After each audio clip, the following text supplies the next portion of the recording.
کہ شریعت اسلامیہ نے زبان کی حفاظت کی بڑی اہمیت کے ساتھ وضاحت کی ہے، اور یہی وجہ ہے کہ اسلام نے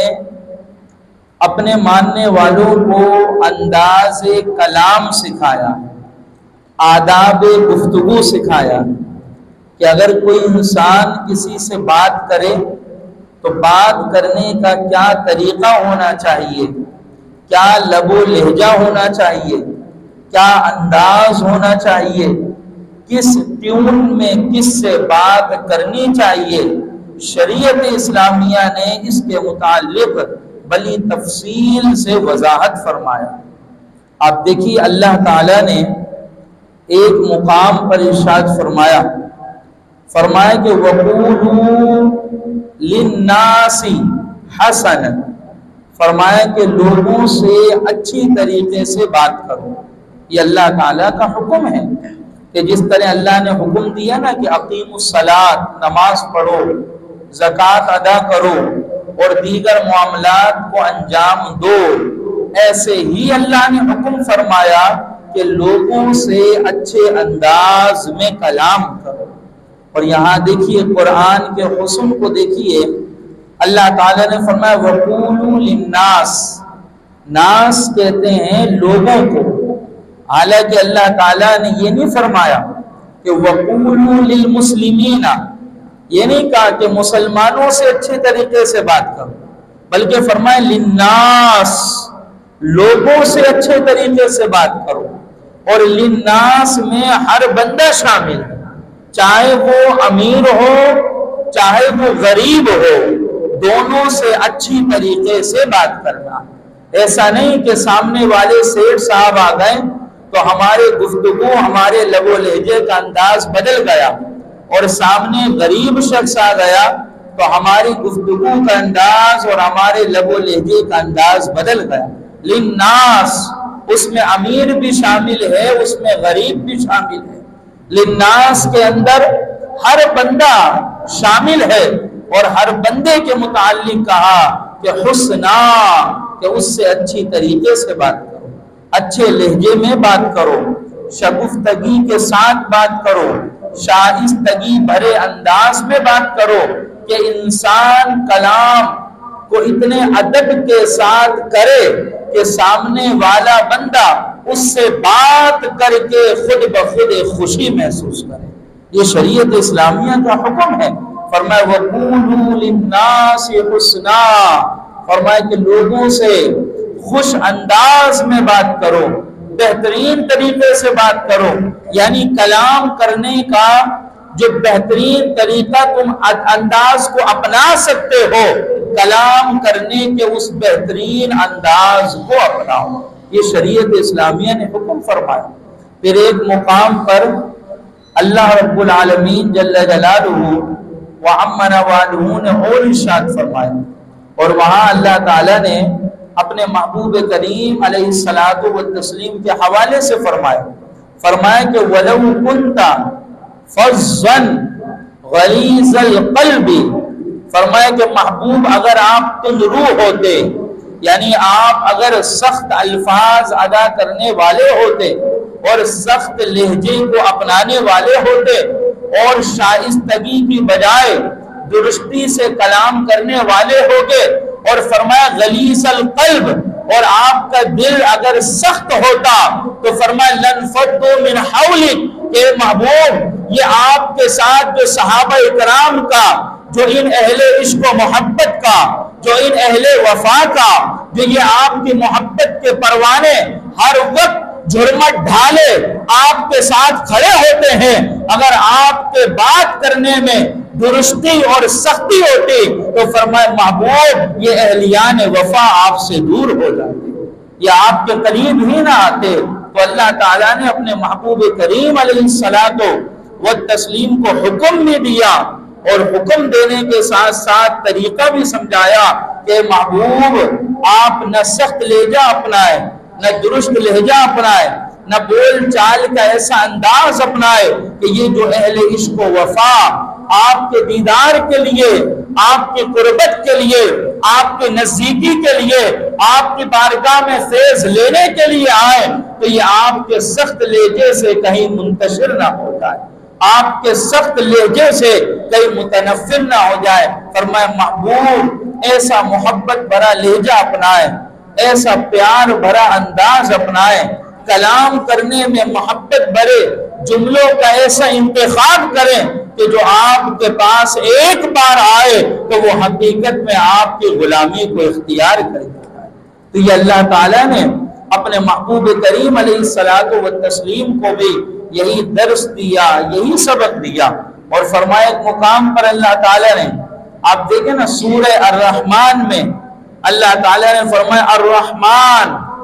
علم القرآن خلق الانسان، پھر فرمایا علمہ البیان، فرمایا یہ رحمان ہی ہے جس نے انسان کو بیان کرنے کا، ما فی الضمیر کو کلام کرنے کا، گفتگو کرنے کا اسی رحمان نے طریقہ سکھایا ہے۔ فرمایا الرحمن علم القرآن، قرآن بھی اسی نے سکھایا، خلق الانسان، انسان کو پیدا بھی اللہ نے کیا، پھر فرمایا علمہ البیان کہ پھر انسان کو اللہ نے بیان کا سلیقہ بھی سکھایا۔ تو ہم جو جملے ادا کرتے ہیں، جو بات کہتے ہیں، کسی بھی انداز میں ہو، یہ اللہ رب العالمین ہی کی کرم نوازی تو ہے کہ اسی نے تو ہمیں یہ توفیق عطا کیا کہ ہم اس طرح کلام کرتے ہیں۔ تو فرمایا علمہ البیان کہ اسی خدا نے بیان کو سکھایا۔ اب یہاں دیکھیے قابل غور چیز یہ ہے کہ اللہ تعالیٰ کی تو بہت سی صفات ہیں، لیکن اللہ تعالیٰ نے اپنی تمام صفات میں سے صرف الرحمن کا انتخاب فرمایا۔ وہ چاہتا تو یہاں کسی اور صفت کو بھی اپنا لیتا، وہ الحی بھی کہہ سکتا تھا، القیوم بھی کہہ سکتا تھا، المحیی بھی کہہ سکتا تھا، الممیت بھی کہہ سکتا تھا، القادر بھی کہہ سکتا تھا، مگر تمام صفات میں سے اس نے فقط الرحمن کی صفت کا انتخاب کیا۔ تو اس کی وجہ شاید یہ ہے کہ اللہ تعالی ہمیں سمجھانا چاہ رہا ہو کہ علمہ البیان، اور علمہ البیان کے ساتھ صفت رحمان کو جوڑا کہ اے انسان جب تم کلام کرو، جب تم گفتگو کرو، تمہاری زبان سے کوئی کلمہ نکلے تو تمہارا انداز اور تمہارا رویہ اور تمہارا لہجہ اس طریقے کا ہونا چاہیے کہ الرحمن، کہ میری صفت رحمانیت ہے، کہ تمہارے لب و لہجے میں بھی اس رحمت کی کوئی نہ کوئی جھلک ہونی چاہیے، اس مودت کی کوئی نہ کوئی جھلک ہونی چاہیے۔ تمہارے لب و لہجے میں قہاریت نہ جھلکے، تمہارے انداز گفتگو میں تمہارا غضب نہ جھلکے، تمہارے کلمات کے انتخاب میں تمہاری طبیعت کی جھلک نہ ہو، بلکہ تمہارے کلمات میں، تمہارے انداز گفتگو میں، تمہارے آداب میں، تمہارے حسن کلام میں، تمہارے آداب گفتگو میں اگر کسی رنگ کی جھلک ہو تو وہ میری صفت رحمانیت کی جھلک ہونی چاہیے، کہ تمہارے لب و لہجے سے، تمہاری زبان کے کلمات سے رحمت بھرے الفاظ نکلیں کہ سامنے والا ان الفاظ کو سنے تو اس کا دل رحمتوں سے بھر جائے، اس کا دل مودت سے بھر جائے، اس کا دل الفت سے بھر جائے۔ تو یہ قرآنی آیات اس جانب اشارہ کر رہی ہیں اور اس جانب ہمیں حکم دے رہی ہیں کہ خدا کے بندو کلام کرنے میں شائستگی کو اپناؤ، گفتگو میں نرم و ملائم لہجے کو اپناؤ، الفاظ کے انتخاب میں اچھے الفاظ کا انتخاب کرو کہ جو تم سے کلام کرے تو کلام کر کے اس کا دل باغ باغ ہو جائے۔ اسی طرح آپ دیکھیے حدیث مبارک کے اندر بھی ہم تمام لوگوں کو یہ حکم دیا، حضور علیہ الصلوۃ والتسلیم نے فرمایا، اور یہ حدیث مبارک زبان زدعام بھی ہے، حضور نے فرمایا کہ المسلم من سلم المسلمون من لسانہ و یدہ، فرمایا کہ ایک حقیقی اور کامل مسلمان وہی ہے کہ جس کی زبان اور جس کے ہاتھ سے دوسرا مسلمان محفوظ رہے۔ فرمایا کامل مومن وہی ہے، حقیقی ایمان کے معیار کو مکمل کرنے والا مسلمان وہی ہے کہ جس کی زبان سے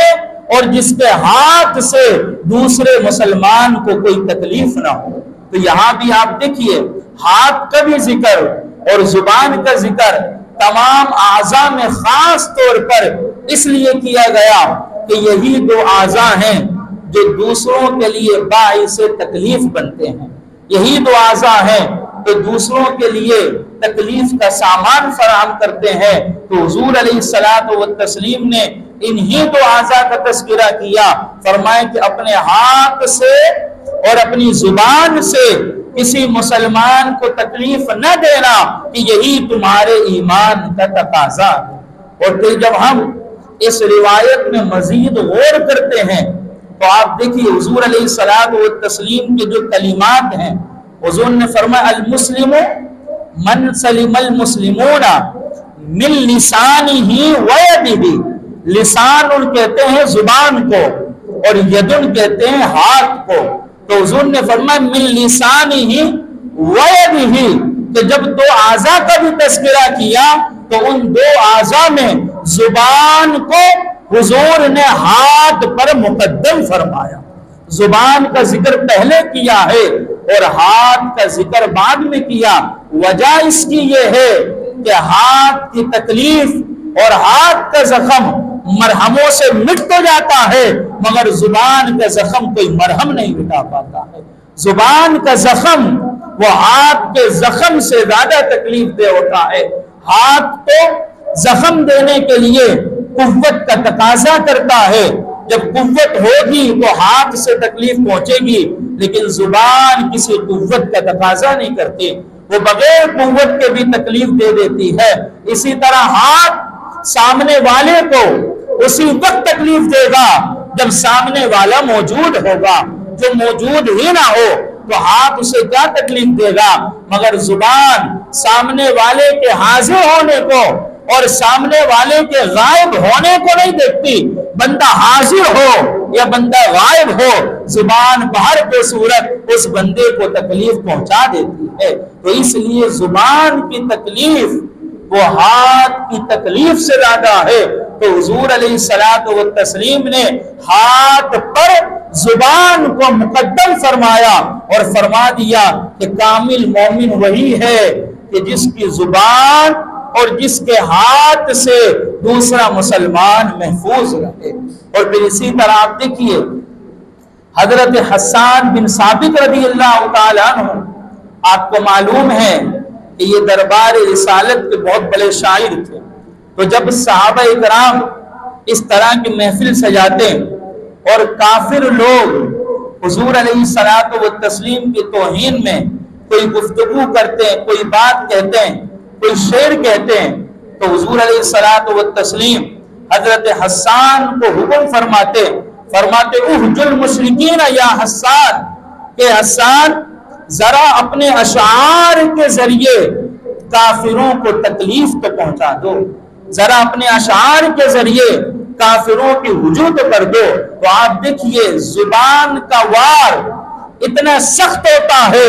کہ بعض مقامات پر تلوار کے وار پر زبان کے وار کو مقدم کیا جاتا ہے، کہ تلوار سے لڑنے کی بجائے بعض مرتبہ زبان سے لڑنا ہوتا ہے۔ اسی لیے کسی عربی شاعر نے کہا، اس نے کہا کہ جراحات السنان لها التیام، کہا کہ اگر تم کسی کو دانت سے کوئی تکلیف پہنچاؤ اور کوئی زخم پہنچاؤ تو کہا لها التیام، اس زخم کا کوئی نہ کوئی مرہم ہوتا ہے، مگر کہا ولا یلتام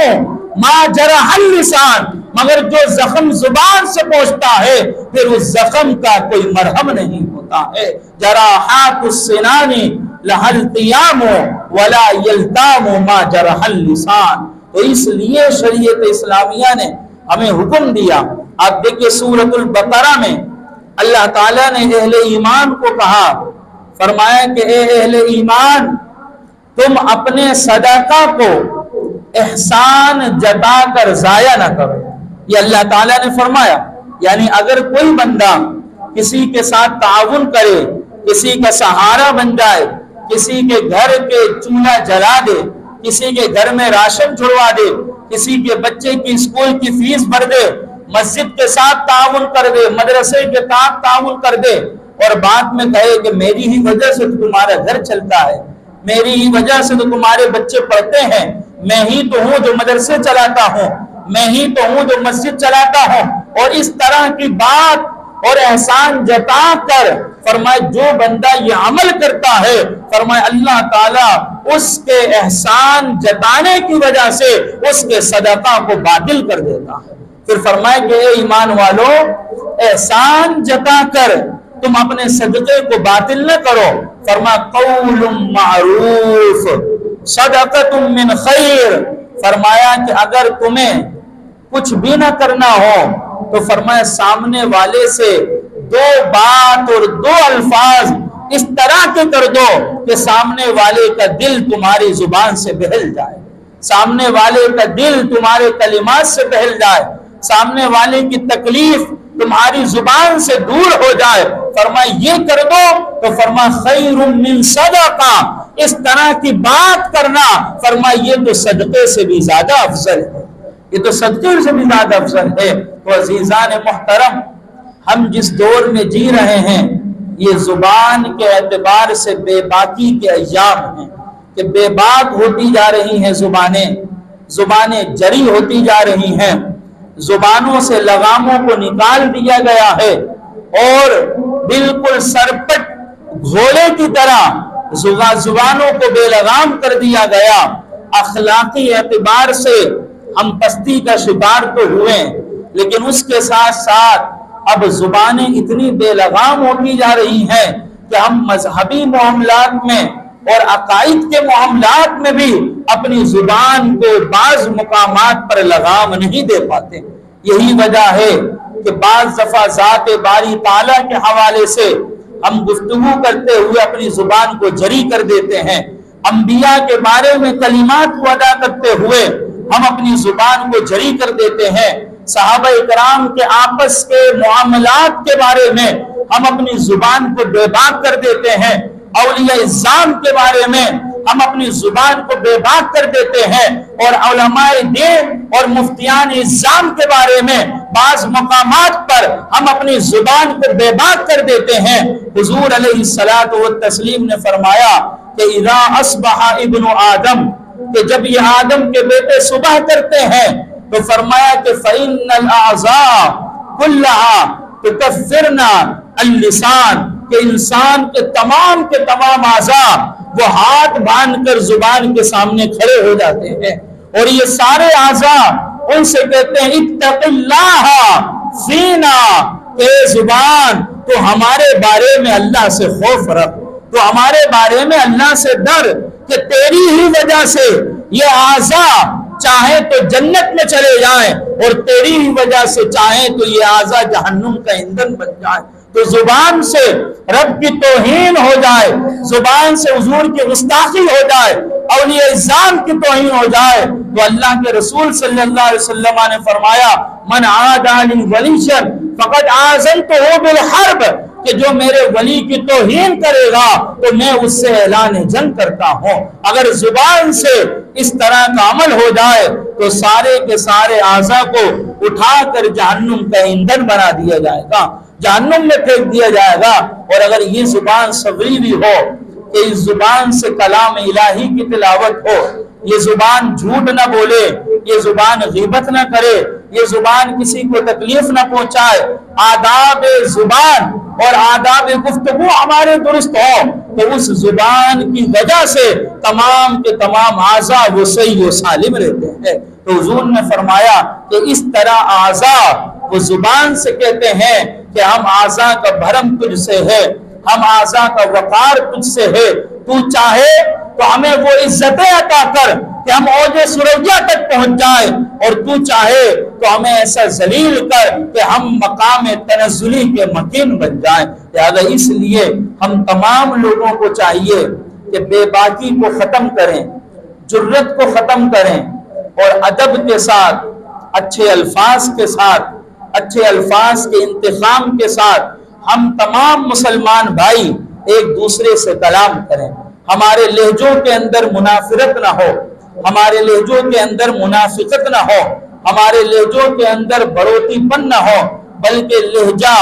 اور ہمارا انداز گفتگو ایسا ہو کہ سامنے امیر ہو کہ سامنے غریب، مگر ہمارا انداز گفتگو ایک ہی ہو، ہمارا لہجہ ایک ہی ہو، اور ہمارا لہجہ سامنے والے کے لیے اتنا فرحت اور اتنے مسرت کا باعث ہونا چاہیے کہ ہم سے کوئی کلام کرے تو کلام کر کے کہے کہ دل کو ٹھنڈک نصیب ہو گئی ہے، اعضاء میں سلامتی ہو گئی ہے، بڑا سکون ملا ان سے بات کر کے، ان سے گفتگو کر کے۔ تو ہم تمام لوگوں کو چاہیے، یہ شریعت اسلامیہ کا حکم بھی ہے کہ اس کے اندر دیکھیں، ہم منہ بگاڑ کے بات نہ کریں، منہ بسوڑ کے بات نہ کریں، اس میں کوئی حسن نہیں ہے، اس میں کوئی لطافت نہیں ہے۔ بعض دفعہ تو ایسا بھی ہوتا ہے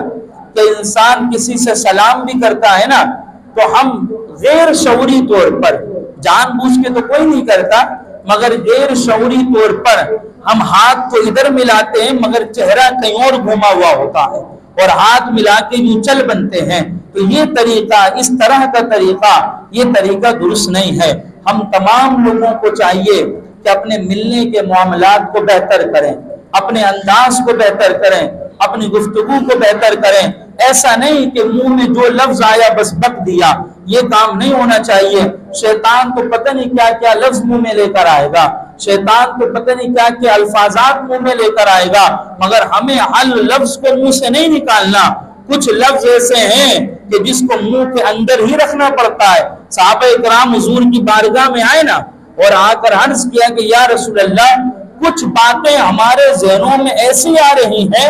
کہ اگر ہم زبان پہ لے کر آئیں تو شاید ہم لوگ ایمان سے ہاتھ دھو بیٹھیں گے۔ تو حضور علیہ السلام نے تسلی دی، فرمایا یہ وسوسہ ہے، بس اس کو جھڑک دو، اور یہ وسوسہ آتا بھی اہل ایمان ہی کے پاس ہے۔ تو ہر باتیں زبان سے نکالی نہیں جاتی، جو باتیں دل میں آئے بس منہ سے بک دیا، جو باتیں ذہن میں آئی بس نکال دیا، ایسا نہیں ہوتا، بلکہ عقل کے ترازو پہ تولا جاتا ہے اور دیکھا جاتا ہے کہ سامنے والے سے کیا یہ لفظ اور یہ بات کہنا مناسب ہوگا کہ نہیں ہوگا، پھر عقل کے میزان پہ تول کر پھر اس کے بعد گفتگو کی جاتی ہے۔ یہ بے باکی ہے جو کہتے ہیں نا بس میں حق پر ہوں، جو منہ میں آتا ہے میں کہہ دیتا ہوں، یہ حق پر نہیں۔ آپ جاہل ہیں کہ آپ کو پتہ نہیں ہوتا کہ بات کیسے کی جاتی ہے۔ اور ہمارے یہاں تو وہ کلام تو بڑا مشہور ہے نا کہ میں سچا ہوں اس وجہ سے میری بات کڑوی ہوتی ہے۔ ارے میاں یہ کس کارخانے سے نکلا ہوا قانون ہے کہ جو سچا ہوتا ہے وہ کڑوا ہوتا ہے؟ ارے سچائی کے اندر مٹھاس ہے اور جھوٹ کے اندر کرواہٹ ہے، کرواہٹ سچائی میں نہیں۔ ورنہ ہمارے علماء اس کو یوں سمجھاتے ہیں کہ خدا کی قسم ہمارے حضور سے بڑا سچا بھی کوئی نہیں تھا، اور خدا کی قسم ہمارے حضور سے بڑا میٹھا بھی کوئی نہیں تھا۔ بس حضور سے بڑا نہ کوئی سچا تھا تو حضور سے بڑا نہ کوئی میٹھا تھا۔ اب مجھے کلام کرنے کا ڈھنگ نہ آئے اور میں کہوں میں سچ بول رہا ہوں تو تمہیں تکلیف ہو رہی ہے، تو اصل بات یہ ہے کہ مجھے کلام کرنے کا ڈھنگ نہیں آتا، مجھے بات کرنے کا سلیقہ نہیں آتا، مجھے بات کرنے کا طریقہ نہیں معلوم۔ اب بجائے اس کے کہ میں آداب گفتگو کو سیکھوں، کلام کرنے کے انداز کو سیکھوں، اب اپنی جہالت کو چھپانے کے لیے ہم کہہ دیتے ہیں کہ میں سچ کہہ رہا ہوں تو تمہیں تکلیف ہو رہی ہے۔ تو یہ نہیں کہ تم سچ کہہ رہے ہو تمہیں تکلیف ہو رہی ہے، تکلیف تمہارے سچی کلمات پر نہیں ہے،